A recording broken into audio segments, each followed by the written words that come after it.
உங்கள் தொழிற்சாலை மற்றும் நிறுவனத்தின் மின்சார தேவையை வங்கி நிதி உதவியுடன் சொந்தமாக சோலார் பிளான்ட் அமைத்து முழுமையாக நீங்களே பூர்த்தி செய்து கொள்ளலாம்.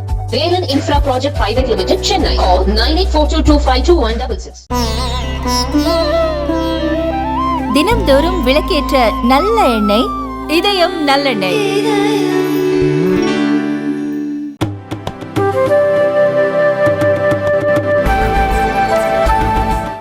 दिल्ली यूनिवर्सिटी के इस स्वर्णिम समारोह में उपस्थित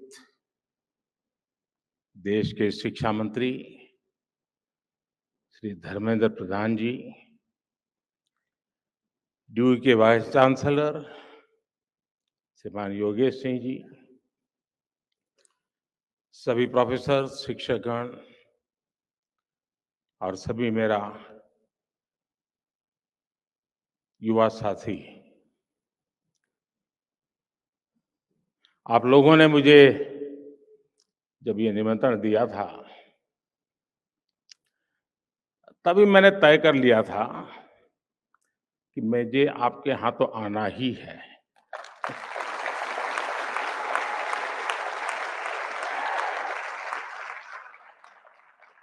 और यहाँ आना अपनों के बीच आने जैसा है।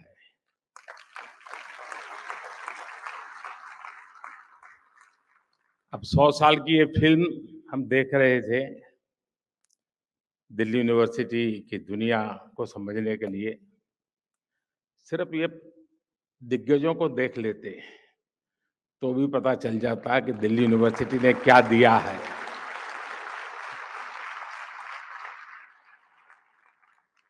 कुछ लोग मेरे सामने बैठे हैं जिनको मैं विद्यार्थी काल से जानता हूँ, लेकिन अब बहुत बड़े बड़े लोग बन गए हैं।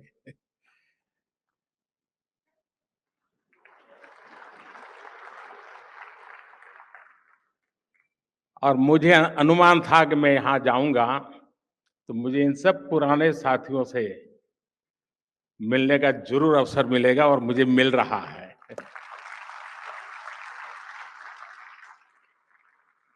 साथियों, ड्यू का कोई भी स्टूडेंट हो, कॉलेज फेस्ट चाहे अपने कॉलेज में हो या दूसरे कॉलेज में, उसके लिए सबसे इम्पोर्टेंट यही होता है कि बस किसी तरह उस फेस्ट का हिस्सा बन जाएं।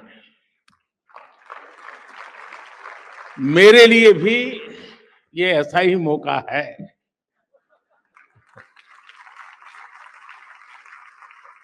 मुझे खुशी है कि आज जब दिल्ली यूनिवर्सिटी के 100 साल का सेलिब्रेशन हो रहा है तो इस फेस्टिव माहौल में मुझे भी आप सबके बीच आने का अवसर मिला है।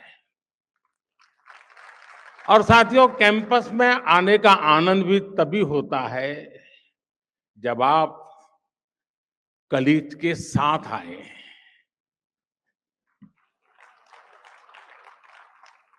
दो दोस्त चल दिए गप्पे मारते हुए, दुनिया जहान की बातें करेंगे, इजराइल से लेकर के मून तक कुछ छोड़ेंगे नहीं। कौन सी फिल्म देखी, ओटीटी पर वो सीरीज अच्छी है, वो वाली रील देखी या नहीं देखी, यानी बातों का अथाह समंदर होता है।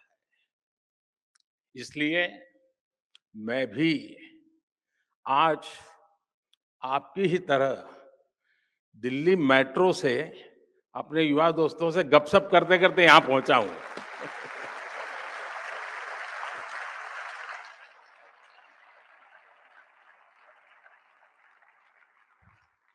उस बातचीत में कुछ किस्से भी पता चले और कई दिलचस्प जानकारियां भी मुझे मिली। साथियों, आज का अवसर एक और वजह से बहुत खास है। ड्यू ने एक ऐसे समय में अपने 100 वर्ष पूरे किए हैं जब देश अपनी आजादी के 75 वर्ष पूरे होने पर अमृत महोत्सव मना रहा है। कोई भी देश हो, उसकी यूनिवर्सिटीज, उसके शिक्षण संस्थान उसकी उपलब्धियों के का सच्चा प्रतिबिंब होते हैं। ड्यू की भी इन 100 वर्षों की यात्रा में कितने ही ऐतिहासिक पड़ाव आए हैं। इसमें कितने प्रोफेसर्स का, कितने स्टूडेंट्स का और कितने ही दूसरे लोगों का जीवन जुड़ रहा है। एक तरह से दिल्ली यूनिवर्सिटी सिर्फ एक यूनिवर्सिटी नहीं, बल्कि एक मूवमेंट रही है।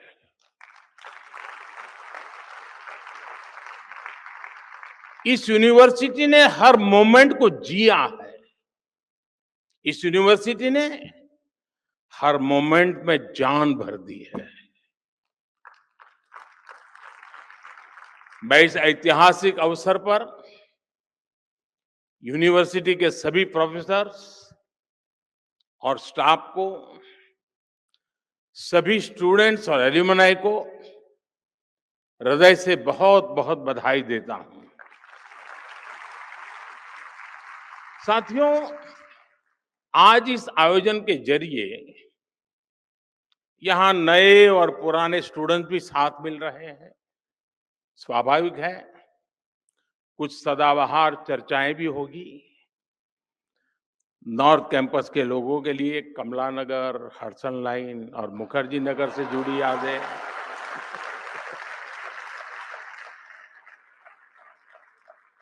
साउथ कैंपस वालों के लिए सत्य निकेतन के किस्से,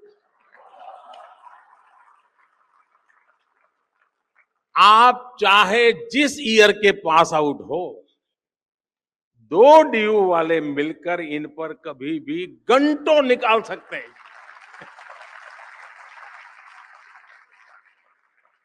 इस सब के बीच मैं मानता हूं, ड्यू ने 100 सालों में अगर अपने एहसासों को जिंदा रखा है,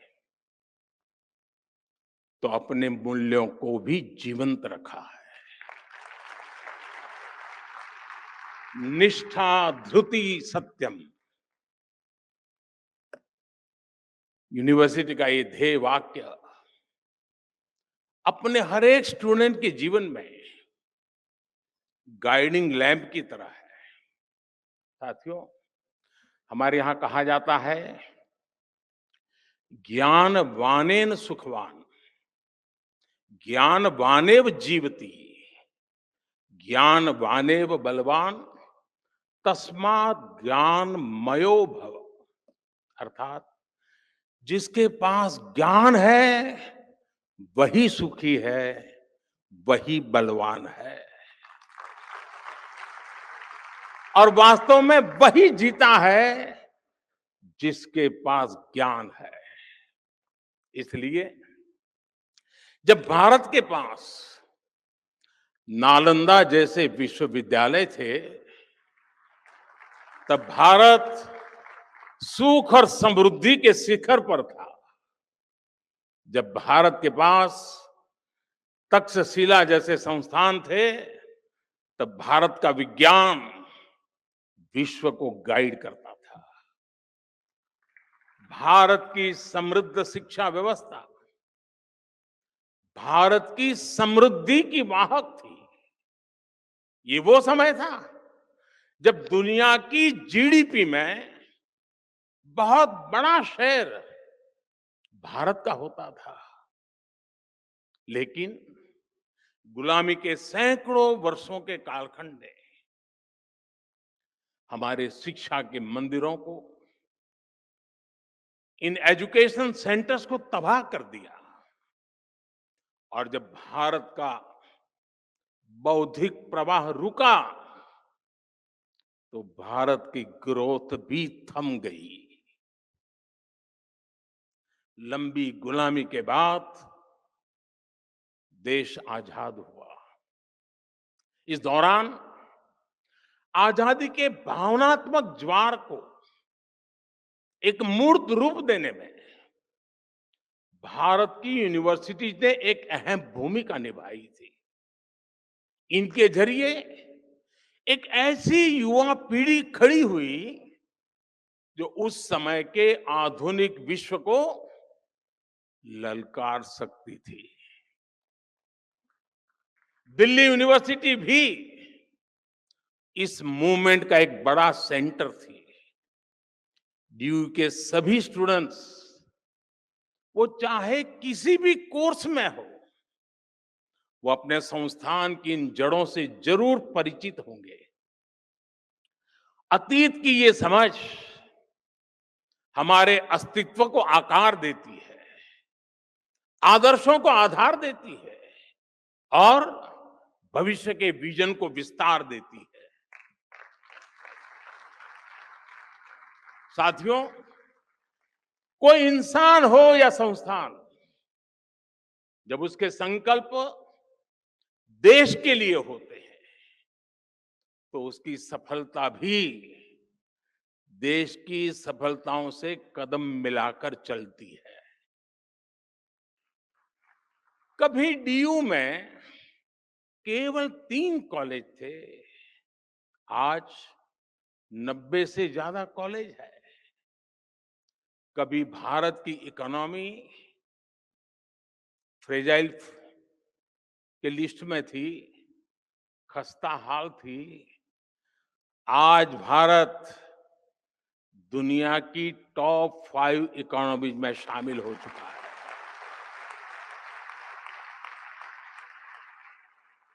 आज डीयू में पढ़ने वाले लड़कों की तुलना में लड़कियों की संख्या ज्यादा हो गई है। इसी तरह देश में भी जेंडर रेशियो में काफी सुधार आया है। यानी शिक्षण संस्थान की जड़ें जितनी गहरी होती हैं, देश की शाखाएं उतनी ही ऊंचाइयों को छूती है। और इसलिए भविष्य के लिए भी यूनिवर्सिटी और देश के संकल्पों में एक रूपता होनी चाहिए, इंटरकनेक्शन होना चाहिए। 25 साल बाद जब देश अपनी आजादी के 100 साल पूरे करेगा, तब दिल्ली यूनिवर्सिटी अपनी स्थापना के 125 वर्ष मनाएगी।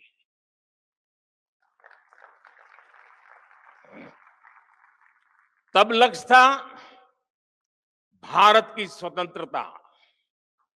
अब हमारा लक्ष्य है 2047 तक विकसित भारत का निर्माण।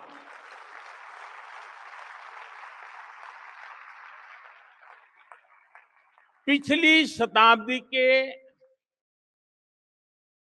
तीसरे दशक ने, अगर पिछली शताब्दी के इतिहास की तरफ नजर करें तो पिछली शताब्दी के तीसरे दशक ने स्वतंत्रता संग्राम को नई गति दी थी। अब इस शताब्दी का ये तीसरा दशक भारत की विकास यात्रा को नई रफ्तार देगा।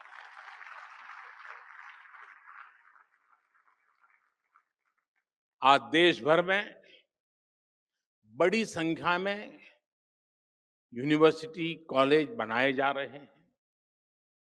पिछले कुछ वर्षों में आईआईटी, आईआईएम, एनआईटी और एम्स जैसी संस्थाओं की संख्या में लगातार बढ़ोतरी हुई है।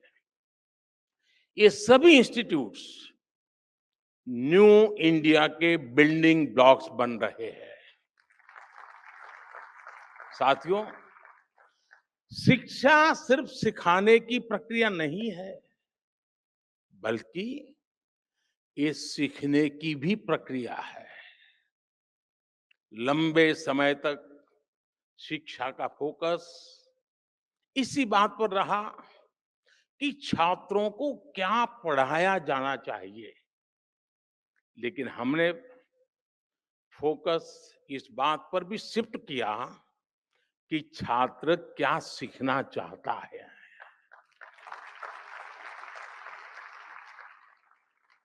आप सभी के कलेक्टिव एफर्ट से नई राष्ट्रीय शिक्षा नीति तैयार हुई है। अब छात्रों को ये बड़ी सुविधा मिली है कि वो अपनी इच्छा से अपनी पसंद के विषयों का चुनाव कर सकते हैं। शिक्षण संस्थाओं की क्वालिटी बेहतर बनाने के लिए भी हम लगातार काम कर रहे हैं। इन इंस्टीट्यूट्स को कॉम्पिटिटिव बनाने के लिए हम नेशनल इंस्टीट्यूशनल रैंकिंग फ्रेमवर्क लेकर आए हैं। इससे देश भर के इंस्टीट्यूशंस को एक मोटिवेशन मिल रहा है। हमने संस्थाओं की स्वायत्तता को क्वालिटी ऑफ एजुकेशन से भी जोड़ा है। जितना बेहतर संस्थाओं का प्रदर्शन होगा, उतनी ही उन्हें स्वायत्तता मिल रही है। साथियों, शिक्षा की फ्यूचरिस्टिक नीतियां और निर्णयों का परिणाम है कि आज इंडियन यूनिवर्सिटी की ग्लोबल पहचान बढ़ रही है। 2014 में क्यूएस वर्ल्ड रैंकिंग में केवल 12 इंडियन यूनिवर्सिटीज होती थी। 2014 में 12 यूनिवर्सिटीज, लेकिन आज ये संख्या 45 हो गई है। हमारे एजुकेशन इंस्टीट्यूट्स दुनिया में अपनी अलग पहचान बना रहे हैं। हमारे संस्थान quality education, student faculty ratio और रेपुटेशन सब में तेजी से सुधार कर रही है। और साथियों, आप जानते हैं, इन सब के पीछे सबसे बड़ी गाइडिंग फोर्स कौन सी काम कर रही है? ये गाइडिंग फोर्स है भारत की युवा शक्ति। इस हॉल में बैठे ही हुए मेरे युवाओं की शक्ति। साथियों, एक समय था जब स्टूडेंट्स किसी इंस्टीट्यूट में एडमिशन लेने से पहले सिर्फ प्लेसमेंट को ही प्राथमिकता देते थे। यानी एडमिशन का मतलब डिग्री और डिग्री का मतलब नौकरी। शिक्षा यहीं तक सीमित हो गई थी। लेकिन आज युवा जिंदगी को इसमें बांधना नहीं चाहता। वो कुछ नया करना चाहता है, अपनी लकीर खुद खींचना चाहता है। 2014 से पहले भारत में सिर्फ कुछ 100 स्टार्टअप्स थे। आज भारत में स्टार्टअप्स की संख्या 1 लाख को भी पार कर गई है। 2014-15 की तुलना में आज 40% से ज्यादा पेटेंट फाइल हो रहे हैं। जो पेटेंट जारी हो रहे हैं, उनमें भी 5 गुना का इजाफा हुआ है। ग्लोबल इनोवेशन इंडेक्स, जिसमें भारत 18वें पायदान पर था 80 से की बात, वहां से बढ़कर के आज हम 46 पर पहुंच चुके हैं। वो स्थान हमने प्राप्त किया। अभी कुछ दिन पहले ही मैं अमेरिका की यात्रा से लौटा हूं। आप सबने देखा होगा, आज भारत का सम्मान कितना बढ़ा है, गौरव कितना बढ़ा है। क्या कारण है? क्या कारण है आज भारत का इतना गौरव बढ़ा है? उत्तर वही है, क्योंकि भारत की क्षमता बढ़ी है, भारत के युवाओं पर विश्व का भरोसा बढ़ा है। इसी यात्रा में भारत और अमेरिका के बीच initiative on critical and emerging technology यानी आईसेट डील हुई है। इस एक समझौते से हमारे युवाओं के लिए धरती से लेकर स्पेस तक, सेमीकंडक्टर से लेकर एआई तक तमाम फील्ड्स में नए अवसर पैदा होने वाले हैं। जो टेक्नोलॉजी पहले भारत की पहुंच से बाहर होती थी, अब हमारे युवाओं को उनकी एक्सेस मिलेगी, उनका स्किल डेवलपमेंट होगा। अमेरिका की माइक्रोन, गूगल तथा एप्लाइड मटेरियल जैसी कंपनियों ने भारत में बड़े निवेश का फैसला लिया है। और साथियों, ये आहट है कि भविष्य का भारत कैसा होने वाला है, आपके लिए कैसे कैसे अवसर दस्तक दे रहे हैं। साथियों, इंडस्ट्री 4.0 की क्रांति भी हमारे दरवाजे पर आ चुकी है। कल तक एआई और एआर वीआर के जो किस्से हम साइंस फिक्शन फिल्मों में देखते थे, वो अब आज हमारी रियल लाइफ का हिस्सा बन रहे हैं। ड्राइविंग से लेकर सर्जरी तक रोबोटिक्स अब न्यू नॉर्मल बन रहा है। ये सभी सेक्टर्स भारत की युवा पीढ़ी के लिए, हमारे स्टूडेंट्स के लिए नए रास्ते बना रहे हैं। बीते वर्षों में भारत ने अपने स्पेस सेक्टर को खोला है, भारत ने अपने डिफेंस सेक्टर को खोला है, भारत ने ड्रोन से जुड़ी नीतियों में बहुत बड़ा बदलाव किया है। इन सभी निर्णयों से देश के ज्यादा से ज्यादा युवाओं को आगे बढ़ने का मौका मिला है। साथियों, भारत की विकास यात्रा से हजारों युवाओं को, हमारे स्टूडेंट्स का कैसे लाभ हो रहा है, इसका एक और पक्ष है।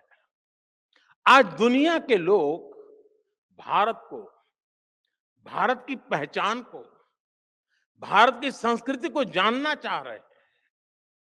कोरोना के समय दुनिया का हर देश अपनी जरूरतों के लिए परेशान था, लेकिन भारत अपनी जरूरतों को पूरा करने के साथ साथ दूसरे देशों की भी मदद कर रहा था। लिहाजा विश्व में एक क्यूरियोसिटी पैदा हुई कि आखिर भारत के वो कौन से संस्कार है जो संकट में भी सेवा का संकल्प पैदा करते हैं। भारत का बढ़ता सामर्थ्य हो, भारत की G20 प्रेसिडेंसी हो, ये सभी भारत के प्रति कौतूहल बढ़ा रहे हैं। इससे हमारे जो ह्यूमैनिटीज के स्टैंडर्ड्स हैं, स्टूडेंट्स हैं, उनके लिए अनेकों नए अवसर पैदा होने वाले हैं। योग जैसा हमारा विज्ञान, हमारी संस्कृति, हमारे फेस्टिवल, हमारा लिटरेचर, हमारी हिस्ट्री, हमारा हेरिटेज, हमारी विधाएं, हमारे व्यंजन आज हर किसी की चर्चा हो रही है। हर किसी के लिए नया आकर्षण पैदा हो रहा है। इसलिए उन भारतीय युवाओं की डिमांड भी बढ़ रही है जो विश्व को भारत के बारे में बता सके, हमारी चीजों को दुनिया तक पहुंचा सके। आज डेमोक्रेसी, इक्वालिटी और म्यूचुअल रिस्पेक्ट जैसे इंडियन वैल्यूज दुनिया के लिए मानवीय पैमाना बन रही है। गवर्नमेंट फर्म से लेकर डिप्लोमेसी तक कई क्षेत्रों में भारतीय युवाओं के लिए लगातार नए मौके बन रहे हैं। देश में हिस्ट्री, हेरिटेज और कल्चर से जुड़े क्षेत्रों ने भी युवाओं के लिए अपार संभावनाएं बना दी है। आज देश के अलग अलग राज्यों में ट्राइबल म्यूजियम्स बन रहे हैं। पीएम म्यूजियम के जरिए आजाद भारत की विकास यात्रा के दर्शन होते हैं। और आपको ये जानकर के भी अच्छा लगेगा कि दिल्ली में विश्व का सबसे बड़ा हेरिटेज म्यूजियम युगे युगीन भारत ये भी बनने जा रहा है।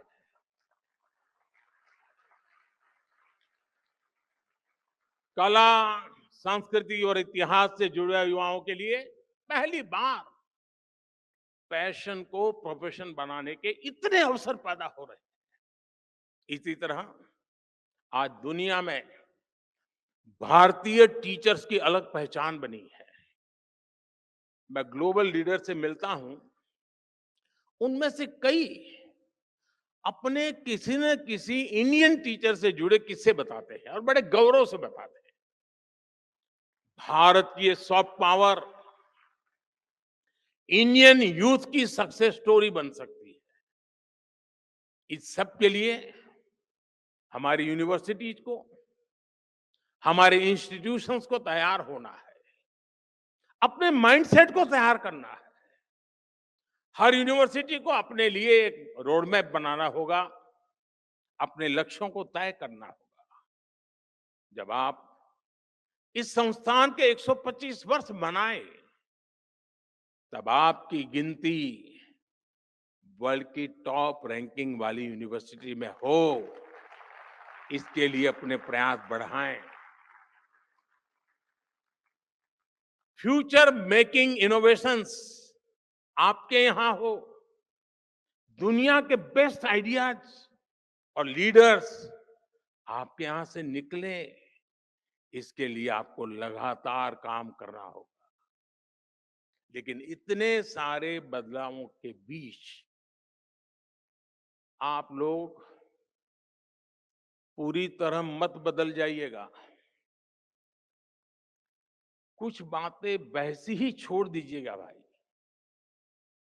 नॉर्थ कैंपस में पटेल चेस की चाय, नूडल,